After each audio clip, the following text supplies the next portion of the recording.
নমস্কার বন্ধুরা, আজ বানাবো অনুষ্ঠান বাড়ি স্টাইলে চানা মশলা। চানা মশলা বানাবো বলে আমি আগের দিন রাতে কাবলি ছোলাটাকে ভিজিয়ে রেখেছিলাম। কাবলি ছোলাটা প্রেসার কুকারে দিয়ে দেবো।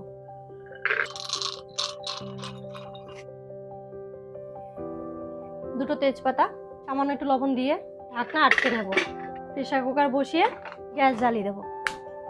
যেহেতু আমি সারা রাত কাবলি ছোলাটাকে ভিজিয়ে রেখেছি, তাই 2 থেকে 3টে সিটি মারলেই হবে। এই ফাঁকে আমি মশলাটা তৈরি করে নেব। কড়াই গরম হয়ে গেছে, তেল দিয়ে দেবো। গোটা জিরে, শুকনো লঙ্কা দিয়ে দেবো। প্রথমে আমি পেঁয়াজ বাটা দিয়ে দেবো।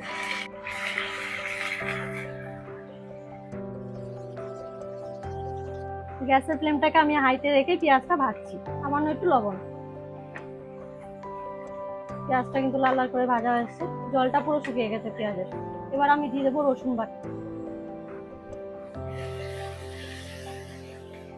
এবার দিয়ে দেবো আদা বাটা, লঙ্কা বাটা,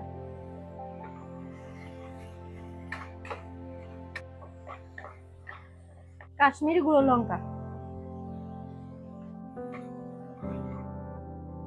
এবার আমি দিয়ে দেবো ধনে গুঁড়ো, কুচিয়ে রাখা টমেটো। টমেটোটাকে ততক্ষণই কষাতে থাকবো যতক্ষণে টমেটো থেকে জলটা শুকিয়ে আসে। দেখুন, টমেটো থেকে ভালো করে জলটা শুকিয়ে গেছে। এবার আমি আগে থেকে ফেটিয়ে রাখা টক দই দিয়ে দেবো।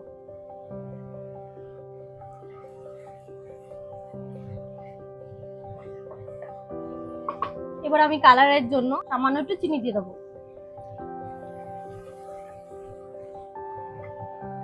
মশলাটা ভালো করে কষিয়ে নিয়েছি। ছোলাটা কিন্তু পারফেক্টলি সেদ্ধ হয়েছে। এবার আমি মশলাটার মধ্যে কাবলি ছোলাগুলো দিয়ে দেবো।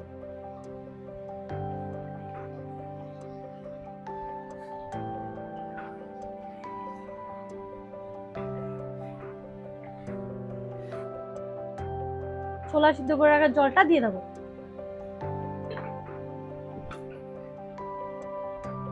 এবার কিছুক্ষণের জন্য ঢেকে দেবো, ঢাকা উঠিয়ে দেবো।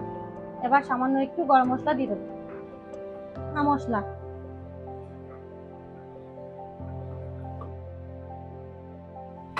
সামান্য একটু কাসুরি মেথি,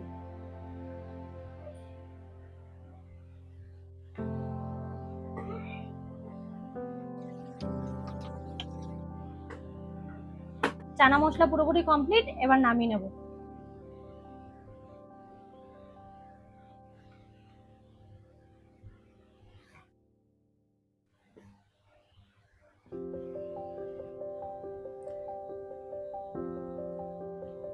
দারুন।